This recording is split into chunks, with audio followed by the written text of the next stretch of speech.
Bueno, yo me parece que si se recupera uno sobre el poder simbólico de Bourdieu, que habla sobre la contribución que él hace a la economía política de la significación, algo que molestó mucho a los que tenían la teoría de la imposición de los medios de comunicación era la idea de que los sujetos están coludidos con su dominación. Entonces, el concepto de colusión, que proviene de la idea del ilusio que él saca de este medievalista, no me acuerdo ahorita el nombre, Homo Ludens, el que escribió Huizinga, Johann Huizinga. Hay que plantearse la idea de que el poder, en tanto que significación, no existe por sí mismo, sino en un juego de colusiones. Por lo que incluso el dominado juega la dominación, que sería una recuperación quizá tangencial del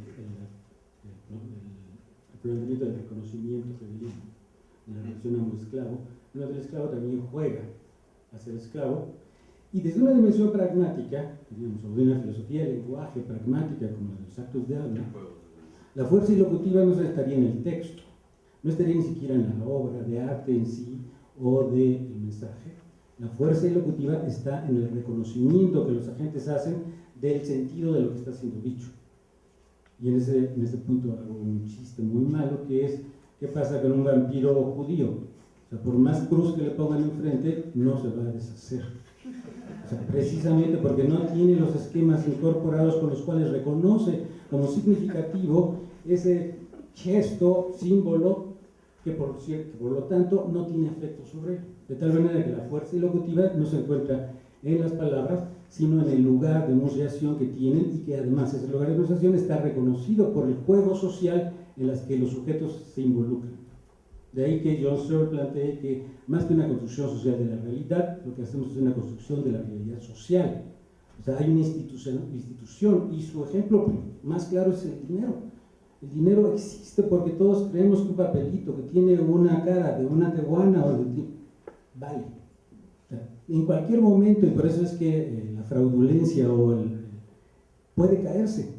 Y así es como es precario toda nuestra institución. O sea, siempre ha sido precaria la realidad social, precisamente porque depende de la colusión de todos que juguemos el mismo juego. De ahí precisamente la crisis, primero, del control simbólico que sucede en las sociedades contemporáneas cuando se pierde el monopolio de la producción simbólica. Y entonces, desde cualquier blog, desde cualquier Facebook, podemos estar construyendo, desconstruyendo y deshaciendo todos los sentidos posibles con comunidades cada vez más pequeñas, los que nos gustan los helechos y los que estamos defendiendo la extinción de las musarañas. O sea, en ese sentido, la fractura, la pulverización de la construcción del sentido y la posibilidad de una imposición de uno universal se hace cada vez más débil, y esta idea de un Estado que pudiese ser omnipotente, que pudiese tener la capacidad de hacer sus individuos que responden inmediatamente a la bandera, o saben que está tocando alrededor del himno nacional cuando uno oye en medio del himno nacional un ruido ahí que parece canción, y hasta que me dijeron, es que es el himno de la bandera que tiene que ser tocado al mismo tiempo que el himno nacional. O sea, ¿quién entiende eso? ¿Cómo ven ahora los alumnos jóvenes la violencia que hay en el himno nacional? O sea, hay toda una serie de construcciones que efectivamente durante el post-revolucionario se plantean, y este historiador, ¿cómo se llama? De las drogas en México, del CIESA, se me fue ahorita el nombre, plantea precisamente cómo se propone Pani plantearse símbolos como la tehuana, como el mole, como la china poblana, como símbolos universalizantes de la identidad nacional, más el trabajo de producción simbólica vasconcelista sobre el mestizaje con la raza cósmica. ¿Es posible todavía hacer eso? O sea, realmente la pluralización, la diversificación de los polos de producción de sentido pueden ser universalizados. En ese sentido tendríamos que discutir la idea de un Estado que pudiese tener esa potencia simbólica y potencia institucional como para ir configurando su principio de autoridad, que además está constituido con esta colusión. O sea, me tienes que creer, tengo que instaurar principios de creencia, esquemas de reconocimiento, esquemas de valoración que sean uniformes, más o menos homogéneos, para lo que tenga yo autoridad y por lo tanto cierta legitimidad. Están cambiando, hay una crisis de control simbólico, ¿cierto? Y creo que, revolucionariamente, sería una crisis de hegemonía.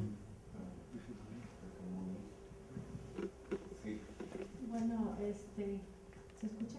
Sí. Pues a propósito del eurocentrismo, efectivamente algo muy provocador, justamente me parece importante la recuperación de este pensamiento sociológico político de Bourdieu para que pensemos muchísimo más allá de las geografías nacionales, lo que tiene que ver con el pensamiento.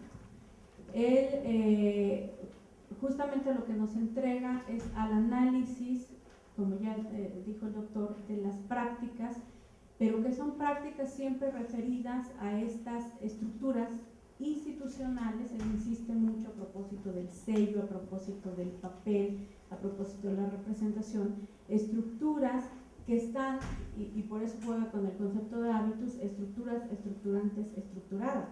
Es decir, que se están reproduciendo todo el tiempo y que en esa reproducción está inmiscuido el proceso de legitimación. Y el proceso de legitimación es justamente este reconocimiento. Efectivamente, tenemos el debate contemporáneo acerca de las distintas posibilidades de resimbolizar algo, pero siempre estamos referidos a esto que nos dice Bourdieu, la construcción de la doxa.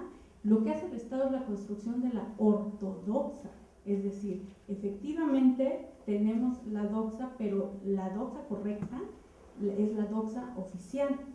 Y lo sociológico está justamente en el análisis de cómo se hace esa ortodoxia, es decir, cómo ese pensamiento que está flotando y que nos da a nosotros toda una posibilidad de orden significativo, está asentado en una serie de prácticas que tienen que ver con esto de pásamelo por escrito y con el sello, es decir, no basta que Gerardo quiera o necesite liberarse de la carga docente, sino que tiene que manifestarlo de acuerdo a todos unos procedimientos institucionales que, más allá de su diferencia en reconocerlo o no, lo tiene que hacer para que proceda, ¿no? Entonces, efectivamente podríamos estar pensando que hay ahora toda una lucha hegemónica por los significados, pero justamente lo que tenemos que pensar es cómo estos significados efectivamente todavía están referidos a lo universal en términos sociológicos. Y a propósito de que si hemos justamente tenido estados, tenemos estados débiles, el análisis de nuestros estados tendría que empezar justamente por ahí. La capacidad de esta creación y reconocimiento de lo universal desde las prácticas.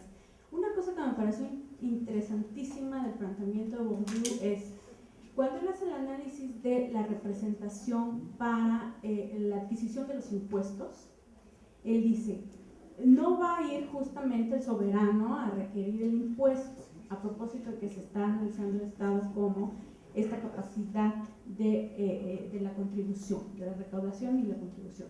Dice, no va a ir el soberano personalmente a requerir los impuestos, tiene que estar mandando una serie de agentes por regiones, pero esos agentes a su vez tienen a su cargo otros agentes y otros agentes, y entonces ellos tienen que estar a través del análisis de las vestiduras, de los sellos, de las credenciales, lo que ahora nosotros ya conocemos como las credenciales, es decir, lo que me avala como representador de esa autoridad y que por tanto yo puedo recibir ese dinero. Entonces dice, al mismo tiempo tenemos que pensar siempre en este proceso como un proceso ambiguo. Al mismo tiempo que estoy dándole a otro la capacidad de que me represente para que haga esto, al mismo tiempo estoy dando también la posibilidad para la corrupción. Es decir, para que ese agente tenga la posibilidad de que eso que está recaudando para mí no necesariamente llegue. Se da un proceso de control, pero también por el proceso de representación se da la posibilidad y las aberturas, digamos, en esta institucionalización, de que haya esa capacidad de la gente para actuar un poco para sus intereses personales, y un poco para los intereses institucionales o universales. Y entonces ahí a nosotros nos da mucha pauta para pensar justamente cómo se han construido o se han estructurado las instituciones de nuestros estados, que siempre han sido como un poco en este juego de los agentes de un poco para mí y un poco para la institución, es decir, mis intereses siempre siguen jugando. Y por eso es que cuando a nosotros nos dicen el Estado de Derecho tiene que imperar, the rule of law que nos ha llegado del mainstream, nosotros nos preguntamos cómo, si estamos más bien siempre jugando en estos procesos institucionales de, ya sabes que siempre se puede un poquito salirse del margen, y ya sabes que siempre se puede un poquito aquí, que a través o haciendo un poco en paréntesis las estructuras institucionales, nosotros nos ayudemos y hagamos ciertos pactos, ¿no? Entonces, sí, el negocio es negocio personal, bueno, lo acabamos de ver, ¿no? Justamente con esta discusión sobre los conflicto de intereses, etcétera, ¿no? Bien. Yo quisiera partir del ejemplo de Gerardo, me parece muy interesante, para pensar este asunto de la oficialidad, ¿no? Es decir, en la búsqueda por la liberación de docencia, él plantea su necesidad, ¿no? Y la respuesta que obtiene a su necesidad pasa por un procedimiento específico. Me parece que la oficialidad no necesariamente es el procedimiento específico. El procedimiento forma parte de la construcción de lo oficial, pero hay ahí en juego una dimensión de la significación que está siendo avalada a través de ese principio de autoridad, ¿no? Es decir, hay una autoridad que da aval, ¿no?, a ese procedimiento para que adquiera o para que sea pensado como verdad, ¿no? Entonces me parece que ahí hay un elemento importante a destacar en el planteamiento. Es decir, la construcción del oficial es una construcción de un modo de significar el mundo, lo cual quiere decir que no existe una realidad, ¿no? Que no hay una realidad, que la realidad es una producción necesariamente, y que esa producción obedece a modos de significación que se imponen como verdad, ¿no?, o que se imponen como verdad oficial, ¿no? Eso nos lleva a plantearnos también una manera de entender la política, porque la política podría ser la disputa por esas significaciones, ¿no? Es el ámbito en donde entran en conflicto las diversas significaciones que quieren adquirir esa dimensión oficial, ¿no? Entonces, si esto es así, no podemos pensar una realidad más que en ese sentido de producción, y no podemos pensar una realidad más que en un sentido relacional, un poco en el sentido que lo señalaba Eduardo, ¿no? Es decir, la producción misma del acto político es una producción que necesariamente tendría que partir del reconocimiento del otro, ¿no? No hay posibilidad de pensar esa constitución del oficial si no existe el reconocimiento del otro, ¿no? Es frente a ese otro que yo construyo otra significación que entra en conflicto con la significación que me han impuesto y que busca que esa significación adquiera esa dimensión oficial. Es decir, hay también lo que Rancière llama una comunidad consensual, y hay una búsqueda de esa comunidad consensual para que sea un referente de organización del mundo, ¿no?, para que adquiera relevancia como organización del mundo.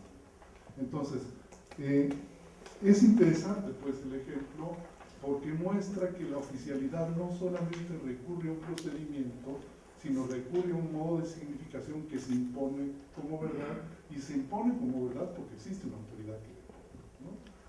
Efectivamente, el sujeto funcionario acredita su acto y acredita lo que le permite hacer, pero tiene que responder por ese acto. Y ahí viene la historicidad y la memoria, el archivo de lo hecho, como responsabilidad al posible castigo o al acordar con la regla. Y ahí viene todo el problema de la corrupción o de la punibilidad del acto que se separa de la regla o de que no se responde por lo que se hizo. En México el acto es facultativo, o sea, cada quien decide cuándo viene al caso respetarlo o no respetarlo. Ese es el principio no incorporado, o sea, la memoria incorporada de lo social y del reconocimiento de que estamos jugando un juego Y si juego la mentirosa, en realidad tú me puedes jugar a la mentirosa también, y al final ya no sabemos cuál es la realidad, o si solamente gana, como dice un noruego cuando vino un tráfico, el que tiene mayor lámina, ¿no? O sea, cuando estamos en el tráfico no es tanto la regla la que nos permite defendernos de los demás, sino más bien si tenemos mayor lámina. Si todos quisiéramos andar en un materialista o en un camión de basura, porque podríamos saltarnos los saltos y aplastar a los policías, o sea, los que se nos pusieran enfrente. O sea, esa fuerza física, ¿dónde está esa doble de la fuerza simbólica o de la posibilidad de apelar a una fuerza de significación? Quisiera que yo, que soy el otro, sea reconocido por el otro en un juego social en donde los dos pudiésemos darnos el respeto y la autoridad de poder hablarnos entre nosotros y respetar el juego que estamos jugando. Creo que esa parte sí la maneja Bourdieu. Se nos olvida muchas veces de que, bueno, a veces sí maneja la idea de imposición, a veces maneja la idea de violencia simbólica, pero a la hora de recuperar la idea de juego social, a la hora de considerar el concepto de disposición, estamos incorporando la idea de un archivo incorporado, de una memoria que tiene que estar actualizada constantemente en la relación social y en el respeto con los demás, jugando el juego que hemos convenido y creemos que vale la pena jugar. A mí me parece que sí hay una visión de la participación del otro en el juego y que hace que tomemos conciencia de que somos participantes de ese juego. Yo creo que en cierta forma lo que él propone a lo largo de toda su obra, pero particularmente en esta, yo creo que es justamente esa toma de conciencia de que participamos en el juego para poder jugar el juego, porque si no somos conscientes de las reglas del juego, pues entonces estamos automáticamente fuera de él y estamos fuera de todo contexto. ¿Sí? Y aquí lo que me llama a mí mucho la atención en este análisis que él hace del Estado es justamente que cómo el Estado se construye a partir de la participación de nosotros mismos. ¿Sí? Si nosotros no participamos en esto, el Estado no existiría. Entonces tenemos un proceso de construcción del Estado a partir de nuestra participación en el juego y de todos aquellos que llegan a ser los administradores del Estado. ¿Sí? Y es aquí, creo, donde nos falta un poco la idea del respeto que mencionaba el compañero del otro, el reconocimiento del otro. Una vez que llegamos a ser funcionarios, pues somos los todopoderosos, ¿no? Y nos olvidamos justamente de que hay un conjunto de individuos que participan en el juego y que también tienen intereses y que muchas veces esos intereses son en contra de los que nosotros manejamos como funcionarios del Estado. Y esto es una de las cosas que a mí me llama mucho la atención en este proceso de análisis del Estado a partir de lo cultural. ¿Sí? Yo creo que la innovación en este texto, ¿sí?, es la búsqueda de una explicación del Estado a partir de los elementos culturales y educativos que él siempre ha manejado y que forman parte justamente de esta constitución de instituciones instrumentadas por una parte para la dominación y por otra parte para la integración. Pero lo que a mí me llama la atención en este juego de dominación e integración es justamente que la integración con frecuencia se hace para dominar, ¿sí? Y lo que él menciona entonces no se trata únicamente de dominar, sino de domesticar a los dominados. Y me parece que en este momento histórico que estamos viviendo en cuestión de las reformas estructurales y particularmente de la educativa, estamos viendo justamente este proceso como el Estado, a partir de sus funcionarios y de sus intelectuales orgánicos, está justamente en un proceso de recuperación del poder en un campo que es fundamental para el desarrollo de la sociedad, que es justamente la formación de las conciencias en la juventud. Que no es nada nuevo, esto lo tenemos desde la colonia, pues, ¿no? Y prácticamente desde la construcción del sistema educativo y de la lucha entre los liberales y los conservadores, que si bien todos estaban de acuerdo en que había que dar educación al pueblo, pues unos eran para supuestamente liberarlos y otros eran para continuar la dominación.